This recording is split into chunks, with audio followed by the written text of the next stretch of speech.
네, 강의 다시 이어가겠습니다.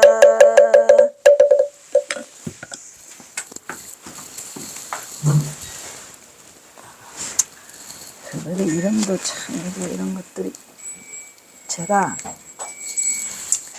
좀 이걸 하지만 나는 그렇게 교회 이렇게 그거 하지는 않아요. 제5난승지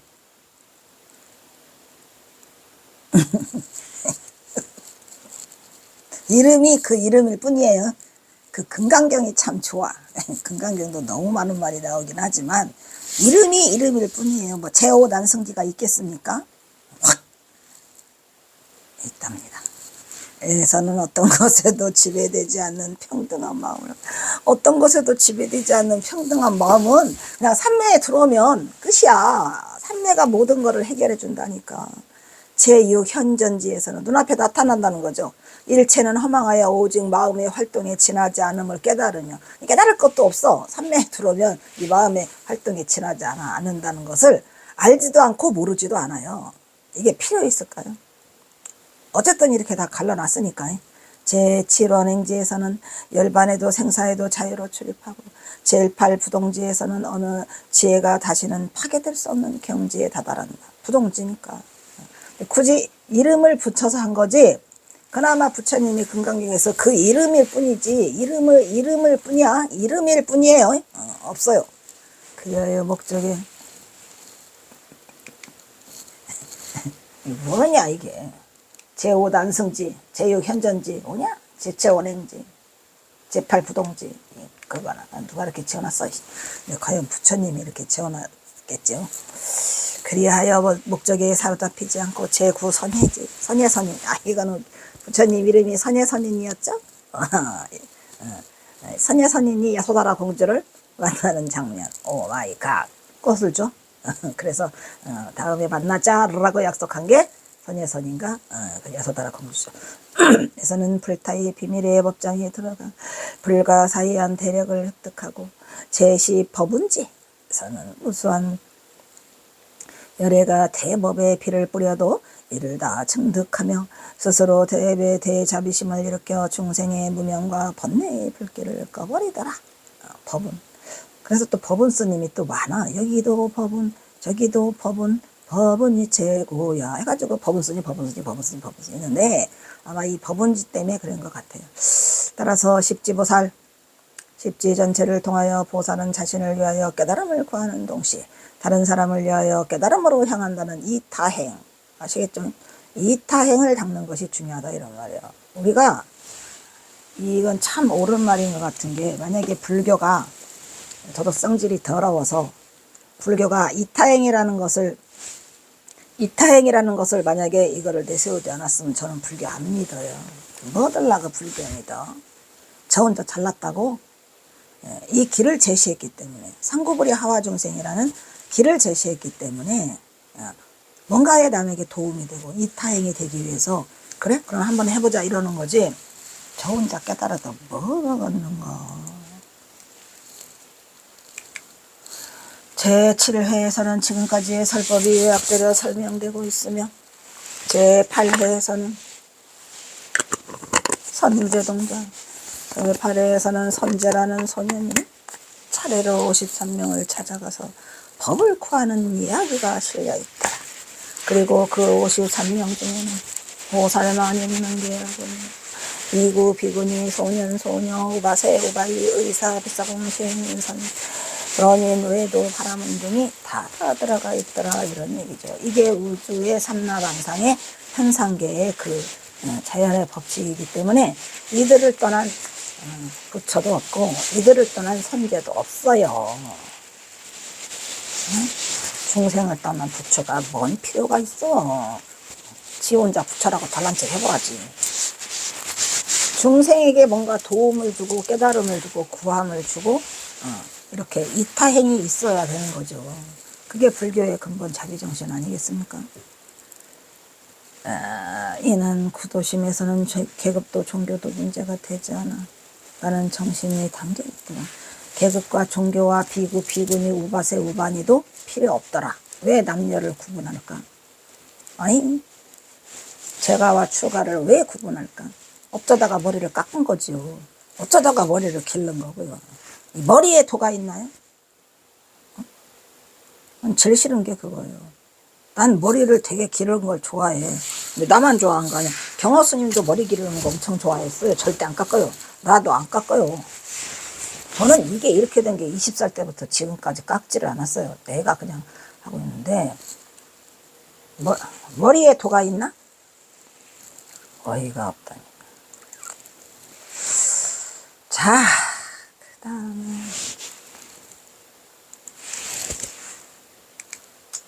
이러한 무궁한 화엄세계의 지례를 약관의 젊은 강배 동욱은 동학사 대강백으로서 거침없이 진행하였습니다.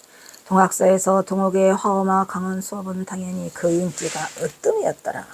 대방광벌 화엄경 이러면서 월정사에서 그냥 줄줄이 사탕으로 3개월 하시거든요. 3개월간. 5월 달에 오셔서 6, 7, 8, 3개월간을 하시고 영원히 떠나시죠. 이제 우리의 세계에서는 영원히 떠나시는 그러한 모습을 보이고 있는데 그게 대방광불 화엄경이었어요. 만약에 아쉬운 거라면 그때 당시에 누가 녹음기가 없었겠지. 경화성 당시에 녹음기가 있었겠습니까?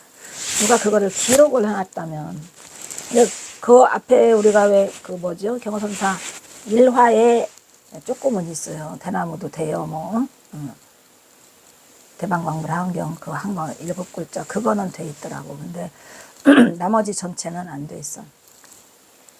지금만 같았으면 다 녹음도 해놓고.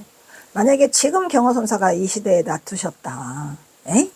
그러면은 저런 일 안 일어나. 그 이상한 일들. 그냥 경호선사 따라서 가는 곳마다 그냥 사람이 인산인해를 잃어가면서 다들 그래도 한 자락 깔고 앉아가지고 나무 밑에서, 에이? 나무 밑에서. 제가 이제 아름다운 검은 동대에 그 담벼락 쫙 광장에다가 나무를 심어서 거기다가 참선할 수 있는 거 하나씩 바위를 좀 놔줘가지고 아무나 가다가 참선할 수 있게끔 하는 그런 진짜 아름다운 상상을 내가 동대 다닐 때까지 8년간 했어요. 차마 누구한테 말은 못했어요. 또라이라고 할까봐.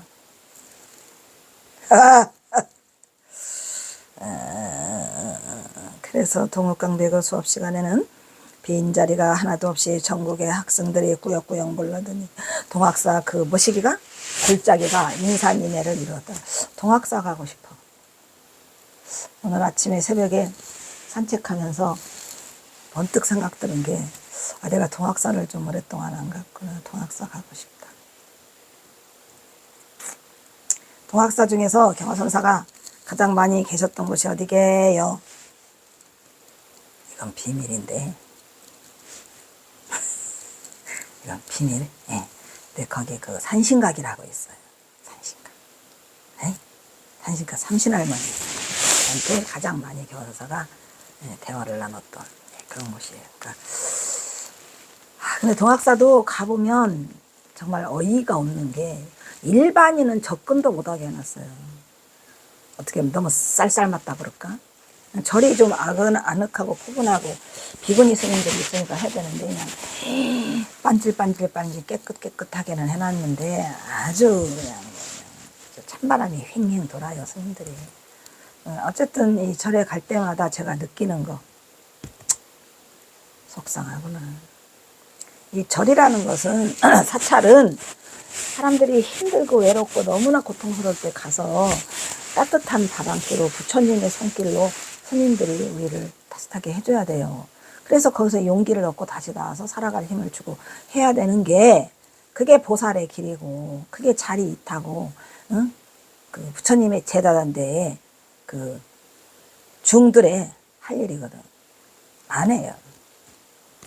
그냥 절간마냥만큼 그렇게 냉정하게 문을 잠궈놓은 데가 어디 있습니까? 어디 들여다보지도 못해요. 그냥. 어디 그냥 잘못하면 보살님! 여기 들어오시면 안 돼요! 아따 무슨 거기에 금발라 놨냐?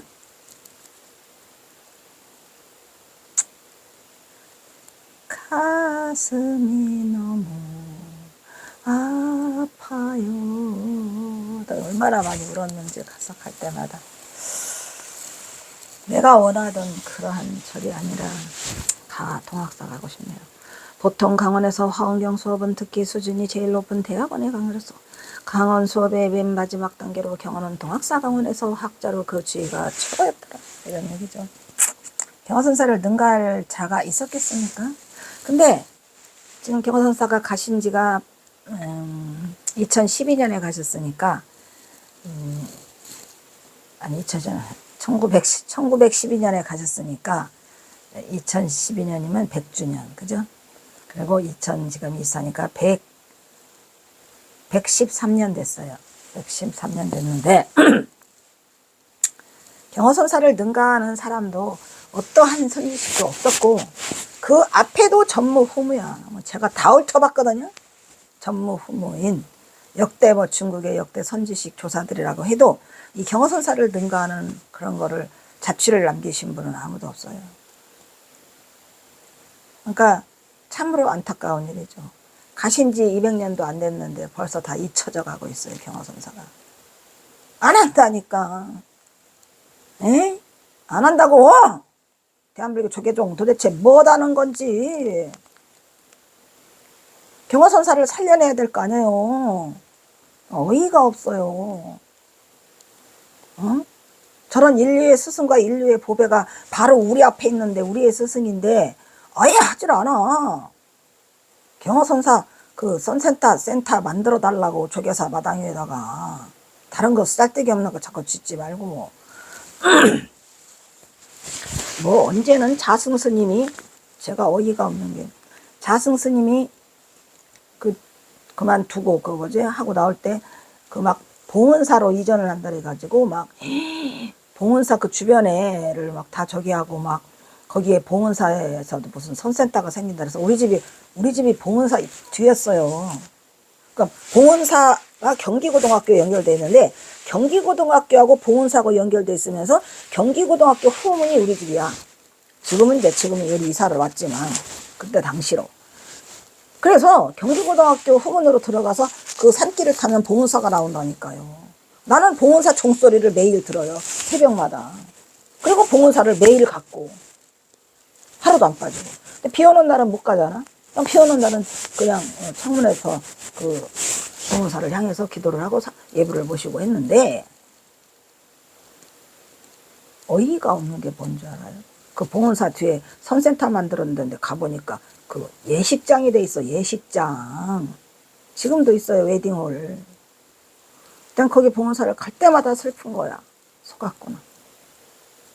내가 그래가지고 그냥 거기 가서 이사 안 하려다가 기다려도 안 되고 봉은사에 뭐 뒤에 예식장 생겼는데 내가 지금 예식장 보게 생겼어. 그래서 그냥 이쪽으로 이사를 오게 된 거예요. 여기 청담동으로. 에이구. 그러니까 그때 자승스님이 있을 때 했어야 돼. 그 100주년 기념 때 제가 말했잖아요. 뭐 얼마 1억씩인가 2억씩 돼가지고 경허 재단을 만들자고 했대. 8명이 모여서. 그랬는데 뭐 설정스님 나는 2억 못 낸다 돈 없다 해가지고 깨졌다는데 아이고 우리 경허선사 어떻게 해야 돼요. 스님 조금만 기다려보세요. 좋은 날이 올 거예요. 살다가 이 대한민국에 그렇게 제대로 된 정신을 가진 승려가 없다란 말입니까? 도 닦으라고 도! 경허선사가 써놓으신 경허집만 봐도 경허집 강의만 하다가도 그냥 뚜껑이 열린다니까. 저절로 도가 이루어지는 그러한 좋은 경허집을 놔두고 왜 강원에서 교재로 안 써? 어이가 없어요. 어쨌든 내가 경허집 살아생전에 뭐 마지막이 될지 모르게 5차 합니다. 5차 경허집 조계사 앞에서 하니까 과연 몇 명이 올지는 모르겠지만 범진 스님이 하도 해달라 해가지고 이름은 염궁선실이에요. 염궁선실 오냐? 해볼란다 어쩔래. 그래서 이 경허선사가 이렇게 많은 거를 해놓고 가셨는데 안 돼서 속상해서 경허는 당대의 최고의 강백으로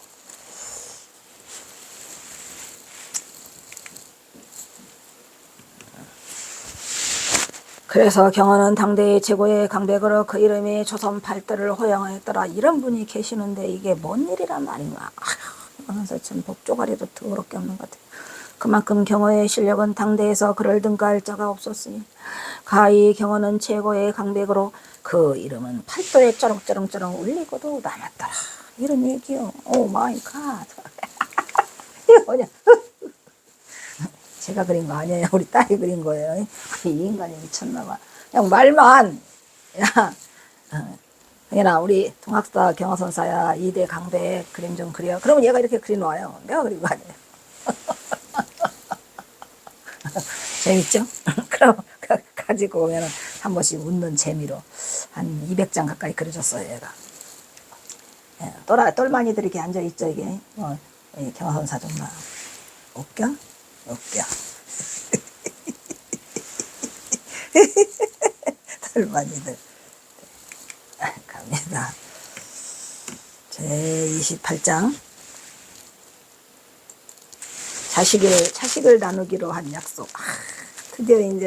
드디어 이제 전봉준이가 살살 등장하기 시작하죠. 슬슬 전봉준 등장하기 시작해요. 자식을 나누기로 한 약속. 누구랑 전봉준, 전자 경호선사 아버지 송두옥과 견사 전봉준 아버지 전창혁이 서로 약속을 했어요. 나중에 상명이 크면 자식을 나누자. 그래가지고 전봉준과 동료와의 약속이 시작된 거죠.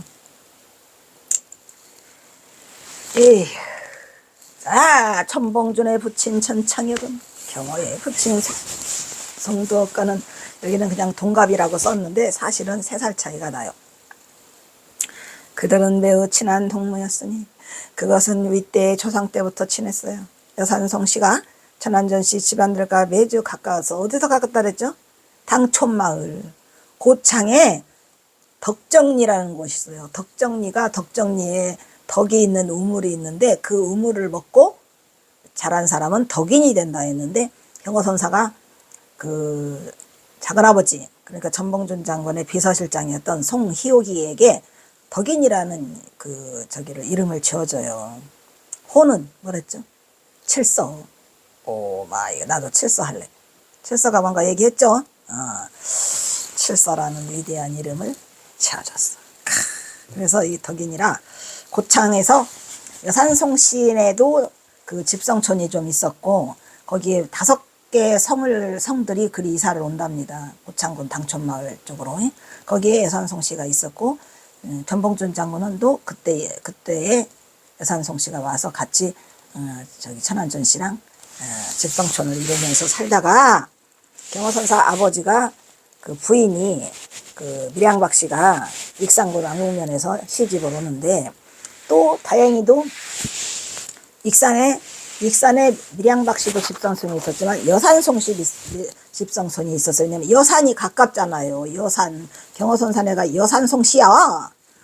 어서 오십시오. 여기서부터는 여산입니다라고 하잖아요. 근데 어서 오십시오. 여기서 봉동읍입니다라고 써 있어요. 근데 여산 휴게소에서 안 쉬어본 사람 없죠? 대한민국에?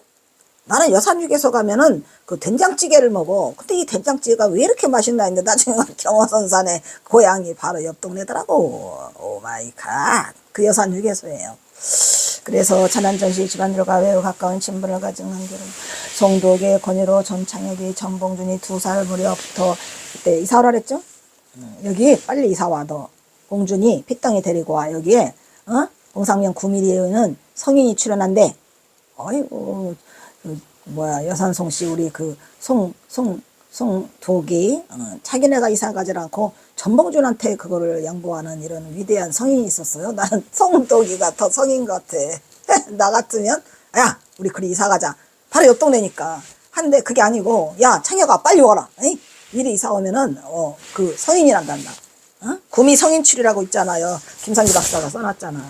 지금도 있어요. 그 집이 그대로 있고 그냥 엄청난 아르마리 막 그냥 그 대나무요? 대나무로 막 딱 둘러싸놔서 이 삐집고 들어가지는 못해요. 나는 삐집고 들어갔죠. 막 살짝 찢기고.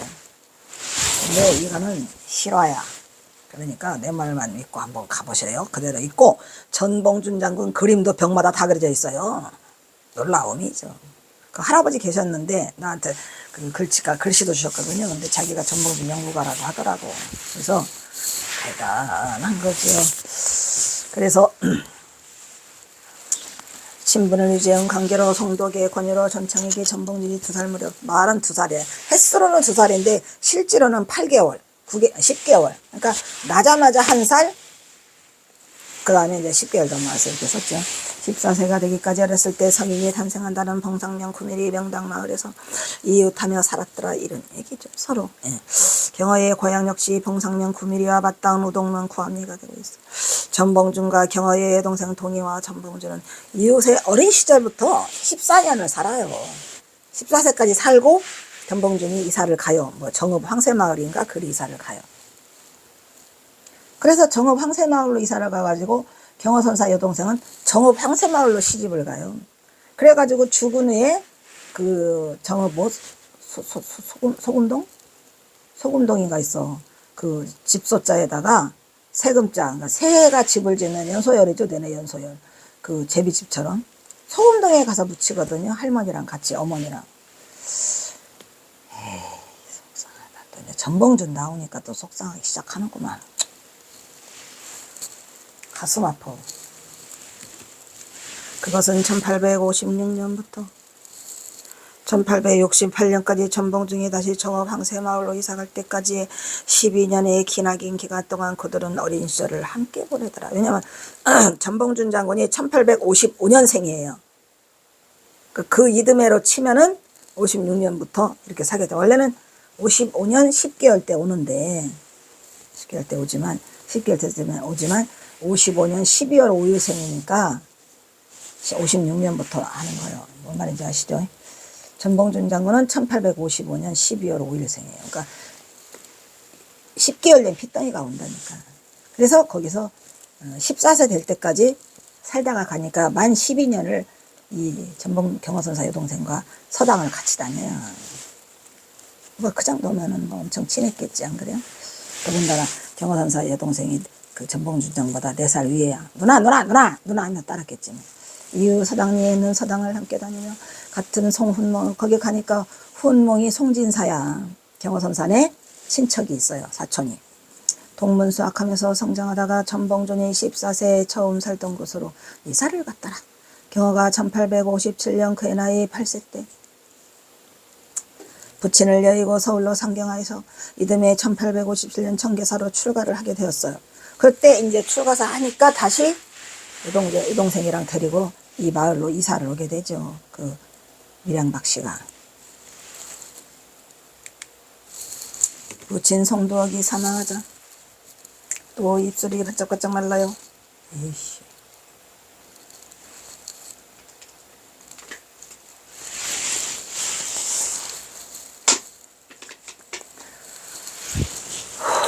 동옥과 어린 도여식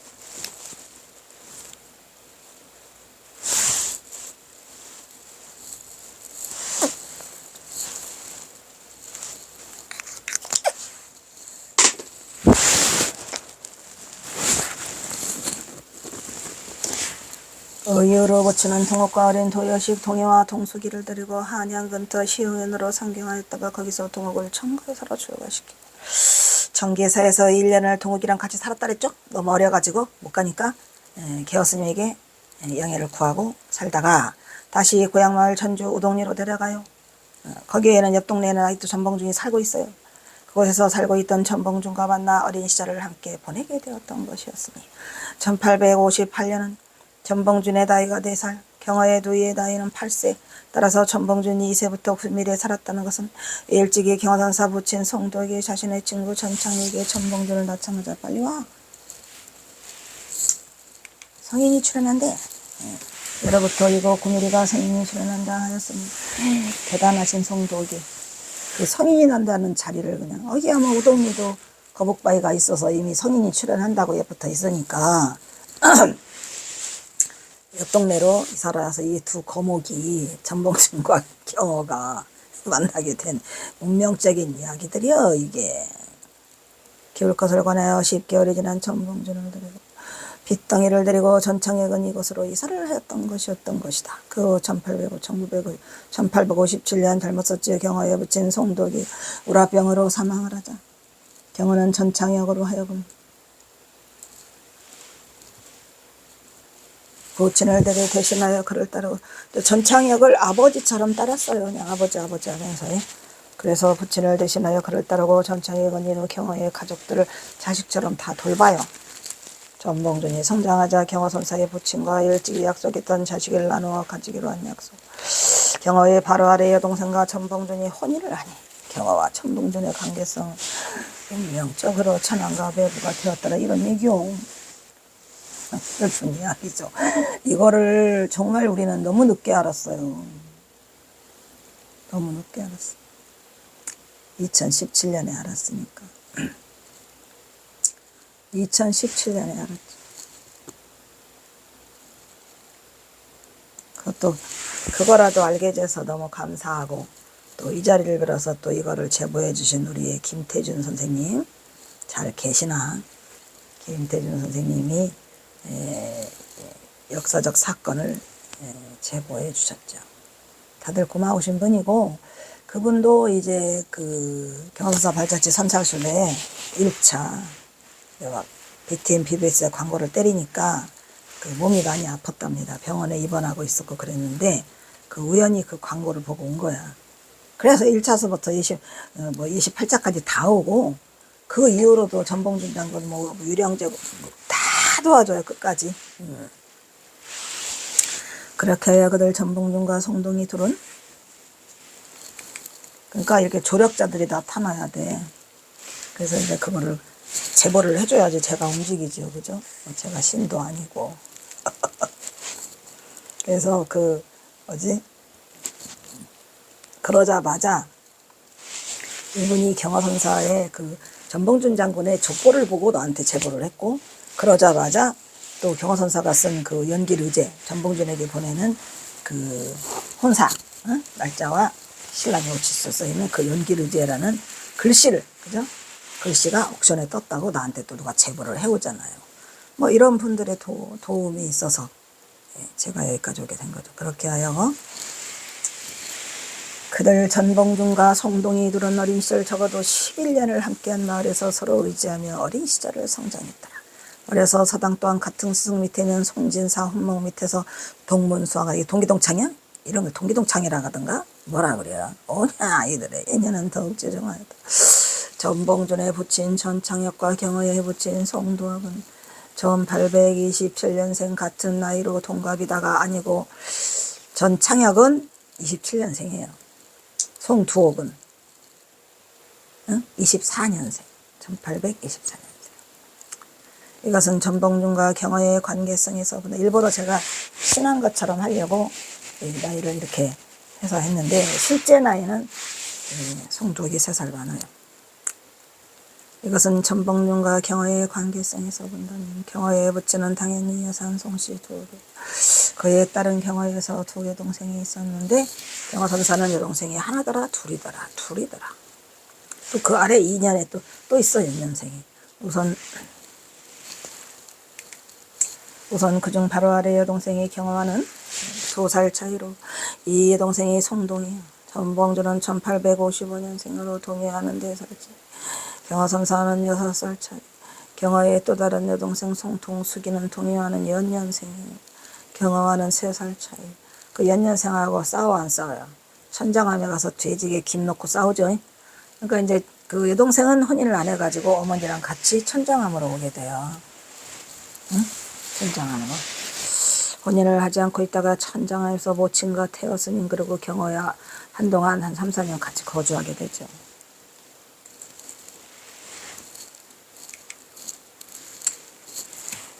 이후 동숙은 홍성에 사는, 홍성 있죠 거기 홍성. 옛날에는 홍성이라고 안 하고 홍주라고 했어요. 홍주. 홍성에 사는 양반댁 저자의 홍찬판댁 둘째 아들과 혼인하여 천장암을 떠나갔더라. 홍성에 홍씨가 많아요. 우리 아버지도 고향이 우리 아버지가 홍씨예요. 응? 우리 어머니는 서산이고. 오마이 가트다. 전봉준의 성장 과정부터 혼인까지에 대해서는 경화선사와 아주 밀접한 관계가 있는 것으로 그들은 어린 시절 고향이 전주이고 봉동이고 우동리더라. 하나는 구밀이고 동욱과 봉준은 봉성현 구밀에서 성장하였다. 특히 전봉주는 그가 유랑생활을 하면서 성장하였고 그 과정에서 자연적으로 현실 감각과 적응력이 키워졌고 크면서 그런 게 키워졌겠습니까? 이미 전생부터 전봉주는 그냥 장군이야. 송경화는 대선승이고 그게 아무나 되는 게 아니고 혹시 여러분 섭섭하다고 생각하지 말고 선의 인연이 안 닿는 사람은 금생에 전생에 안 해온 사람은 금생에 선의 인연이 안 닿아요. 자기가 노력해서 선의 근기를 심어놔야 되는 거예요. 여러분 생각해요. 이 선이 좀 깨락망동하잖아요. 이상하잖아요. 정신세계를 타파해서 이상한 걸 얘기하니까. 그게 이 멀쩡한 이런 속세 시장바닥에 이 저자에 사는 사람들이 알아듣겠습니까? 못 알아듣는다니까. 저자에 사는 사람이 알아들을 리가 없지요. 이미 선의 근기가 있는 사람은 저자보다는 기어 들어온다니까. 이제 자연인처럼 가깝게 들어온다고. 이미 그 스스로가 이 속세를 포기하고. 나는 속세가 담을 쌓고 살아요. 세속에 있지만 세속적이지 않은 사람. 그 외딴선에 혼자 사는 사람처럼 알고 싶지도 않고 사람과의 인연관계는 아주 싫어해요. 그 과정에서 자연적으로 현실 감각과 적응력이 지어졌고 훗날 경호와 그의 작은 아버지 되는 성헌옥과 성헌옥이도 있다 그랬죠? 성헌옥의 그 자제인 손주인 송용호님 좀 연락 좀 주세요. 송희혁 등 여러 사람을 만나면서 리더십도 키워줬으니 혹시 송용호 아시는 분 안 계신가? 연락 주세요. 천안전시 세보 병술보혜가 전봉준의 아버지는 1827년생 아까 말했잖아요. 경호선사 아버지는 24년생 모친은 1821년생으로 언양김씨다. 또한 전봉준 족보명이 전병호야. 이름이 원래 병호고 초명은 철로라니까 철로 응? 쇠철에다가 불화로야 그냥 활활 타올라. 자는 명좌야. 또 명자를 명숙이라고도 하더라고. 명숙이라는 호가 있다고 하는데 누가 요즘에는 또 뭐래더라 또 전봉준 장군이 무슨 전씨가 아니고 정씨라고 하는데 거기까지는 제가 이게 아직 받아들이기가 힘들죠. 수용하기가. 자는 명좌이며 1855년생으로 철종 을묘년생이더라. 이런 얘기요. 일단 여기서 끊겠습니다.